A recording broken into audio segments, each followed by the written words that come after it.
Halo semuanya, selamat datang kembali di channel YouTube Max 07 bersama dengan gue Del seperti biasa. Ya, jadi pada video kali ini seperti yang kalian samping gue akan mereview Kawasaki W175 TR keluaran tahun 2020. Oke sob, jadi sebenarnya untuk Kawasaki W175 ini dia memiliki dua tipe. Yang pertama ada tipe TR dan yang kedua adalah tipe cafe nih bro. Nah, kalau yang biasa kita lihat nih kayak cafe, tipe cafe itu dia memang lebih dominan itu untuk di daerah perkotaan, sedangkan tipe yang TR itu untuk di medan-medan untuk yang seperti main cross, main trail lah, yang dalam medannya lumayan curam lah kayak di hutan segala macem gitu kan. Nah, jadi pada video kali ini gue bakal ngejelasin ini apa sih perbedaan antara yang TR dan yang cafe. Tapi sebelum kita lari ke arah sana nih, itu gue mau jelasin dulu tentang si TR dulu ini bro. Jadi bisa dibilang TR ini adalah reborn, ciptaan reborn ya dari generasi sebelumnya bro. Karena memang dulu dia tuh ada namanya 125 TR. Jadi dibikinlah reborn nih dengan versi W175 TR gitu bro. Apa aja sih perbedaan-perbedaan antara si TR dan cafe ini bro? Pertama yang mencolok itu ada di bagian depan nih sob.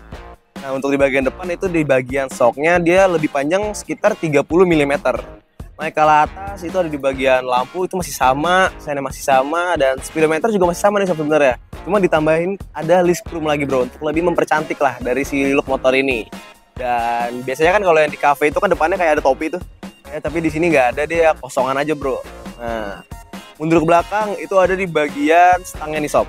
Nah untuk yang versi cafe dia kan stangnya lebih pendek, sedangkan yang TR dia emang lebih tinggi karena kan memang untuk medan curam gitu kan. Jadi ini di tingginya 30 mm lah sob, kurang lebihnya. Tuh. Dan untuk dari spion, sebenarnya spion ini dia orinya yang bentuk bulat di atas gitu kan. Ya jadi lebih ngasih kesan klasiknya gitu kan sob dari motor ini. Cuman ini udah gue ganti pakai model bar N kayak biasa gitu kan. Nah bagian yang mencolok lagi itu ada di bagian ini sob, di bagian tangkinya. Kalau kalian lihat nanti gue kasih footage-nya. Jadi untuk yang versi cafe ini tuh dia kan bisa dibilang tangkinya berukuran yang lebih besar gitu ya. Lebih besar, sedangkan untuk yang TR ini dia memang lebih kecil dan lebih ramping nih sob. Dan tentu juga untuk perbedaan penyimpanan bensinnya lumayan signifikan ya, lumayan jauh gitu kan. Kalau ini tuh sekitar 7 literan buat tangkinya ya. Kenapa dibikin ramping kayak gini? Karena kan memang ini untuk diperuntukkan untuk yang medan-medan curam gitu ya, kayak buat main trail segala macam seperti yang gue bilang di awal. Makanya tuh dibikin biar lebih fleksibel lah motor ini. Karena tangki itu dibikin lebih ramping lagi dibandingkan yang tipe cafe yang memang notabene untuk perkotaan nih sob. Tuh, lanjut ke bawah. Nah, perbedaan itu adalah di bagian knalpot nih sob. Dari si motor ini kalau kita lihat dia memang knalpotnya lebih mocong ke arah atas ya, karena kan memang buat yang kayak terabas banjir, lumpur segala macem.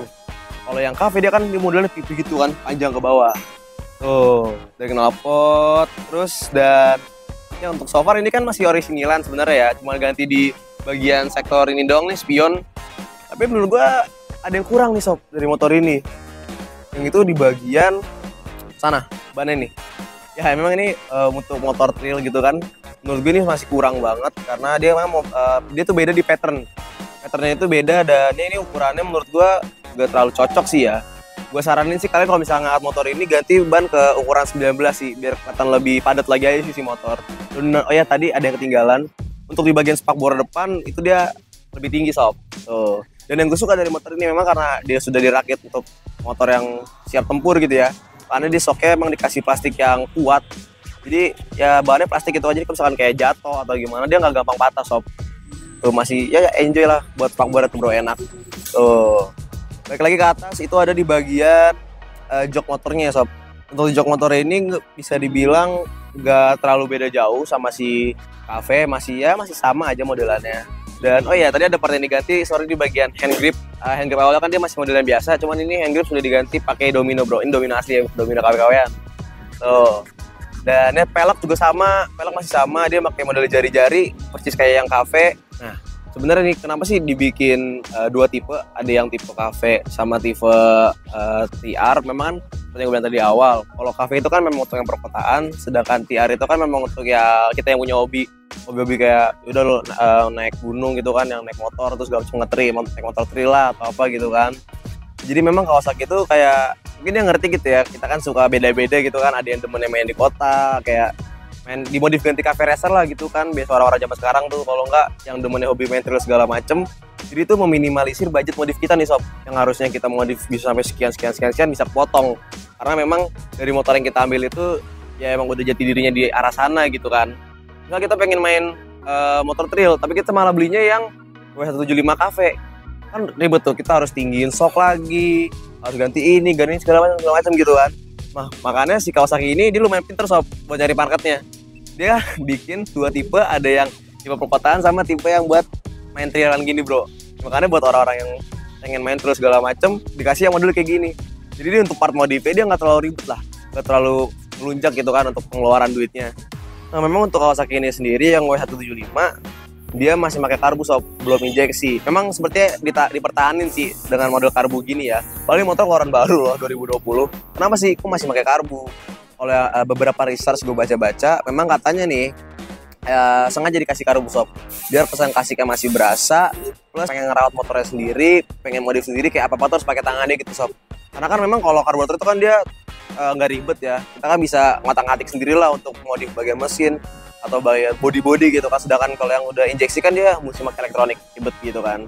Karena ini mungkin buat yang motor laki banget lah, makanya kenapa nih motor tuh dibilang bener-bener ya motor laki, karena memang ini motor masih bandel banget dan kita kalau mau ngotak-ngatikin dia ya mesti manual gitu kan, nggak bisa pakai elektronik karena memang masih karbu tuh.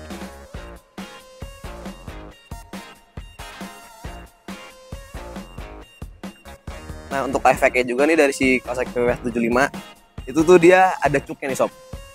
Jadi kalau misalkan kita kayak udah lama nih motor diemin gitu kan di rumah, susahnya segala macam, itu kita cuknya harus dicetek dulu. Misalkan motor kan cuknya ada yang di inian ya, di stang kiri tuh. Cuman biasanya itu karena kalau kelamaan gitu cuknya kadang suka keras. Entah dia keras ditarik atau pas ditarik malah patah tuh plastiknya. Makanya nih Kawasaki dia ngeluarin model yang berbeda gitu kan. Jadi cuknya itu ada di bawah tuh sob. Cuknya di bawah, jadi udah tinggal cetek aja ke atas, ditarik ke atas gitu kan. Makanya sekarang nih Kawasaki tuh dia udah gak pakai lagi yang di arah atas sana. Tuh dipindah ke bawah. Jadi lebih simpel lah, lebih praktis lah untuk motor ini gitu kan. Tuh. Tapi menurut gua kan katanya motor ini tuh kan pengen tetap pertahan kesan klasiknya nih. Tapi kenapa nggak dikasih kickstarter ya? Itu sih yang gue bingungin. Soalnya kalau pengen tetap ada kesan oldnya gitu kan harusnya kan dikasih kickstarter segala macam gini ya. Tapi ini cuma dikasih starter atas doang sih, kickstarternya nggak dikasih di motor ini. Makanya ada ribet dikit paling kalau mati gitu kan di jalan. Itu sob.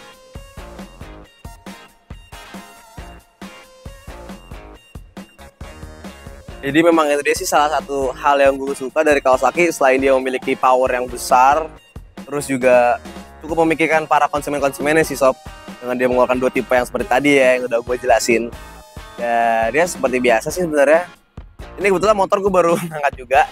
Kalau kalian mau lihat info lebih lengkap itu ada di dcm.auto, nanti gue kasih tahu nih, ada di deskripsi.